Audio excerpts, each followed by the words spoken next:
What about the appearances? Well, here Bishop Spong asked, are they really physical? Isn't that a feature only of the later Gospels? Well, the case I presented doesn't depend on the nature of the appearances. It leaves it open whether they were visionary or physical. But let me say briefly why I do think they were physical.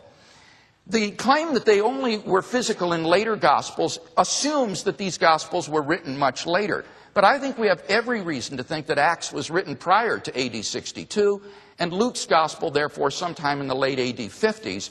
That places it just as early as Paul's first letter to the Corinthians. Secondly, there's no evidence whatsoever that physical appearances only came later. On the contrary, we have multiple independent attestation of physical appearances. Indeed, our sources are unanimous on this. Thirdly, if originally all the disciples saw were visions of Jesus, then it wouldn't have led to belief in his resurrection. At most, it would have led to belief in his exaltation to heaven, but not to his being raised from the dead. So I think we've got good grounds for affirming the appearances. Dr. Spong agrees with me that something big and powerful happened to bring about the origin of the disciples' belief. And he says we must affirm the reality of the resurrection, and we must affirm that it be available in every generation.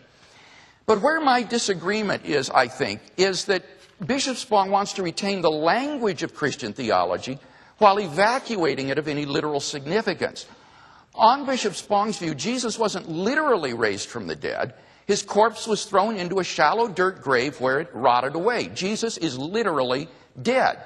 So the words about Jesus being raised in the meaning of God and the resurrection being available to every generation really are in the end empty. It's just flowery phrases. It is the language of Christian theology, but without the literal content.